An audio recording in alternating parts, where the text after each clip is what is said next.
my name is Crystal and welcome to Precious Time Blog. I wanted to share a dream with you here that I had back in the end of March of 2020. I had a dream that it was at the end of the lockdown and people were coming back to church. My family and I walked into our church and the setup was all different. There were chairs instead of pews. Like we had pews before and they were all set up differently in a different order. When everyone was walking in, they were like hesitant of where to sit. People often have their specific place where they like to sit in church every single Sunday, but now things were all different in a different order, and it kind of took a while for everyone to find their place. Finally, everyone sat down and we had our church service. And then right after the service, I went to the back and it looked like they had purged our whole church. There were statues and Christmas decorations and all kinds of junk that didn't work anymore, all ready to be thrown out. And then I woke up.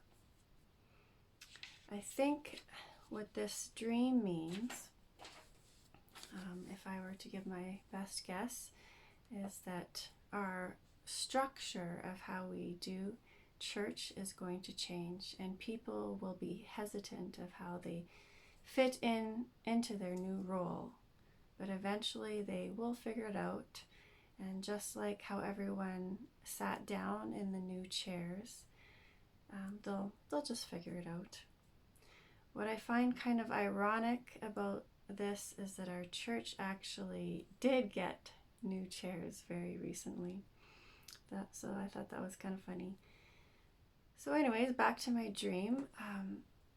I believe the purging of our church is in reference to sin, actually, and all sorts of garbage that needs to be thrown out. It's just not needed and shouldn't be there.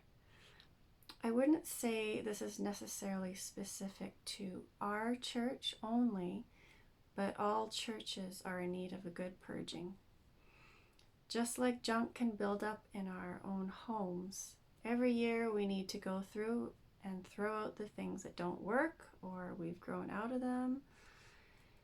And this is similar to our spiritual walk with Christ.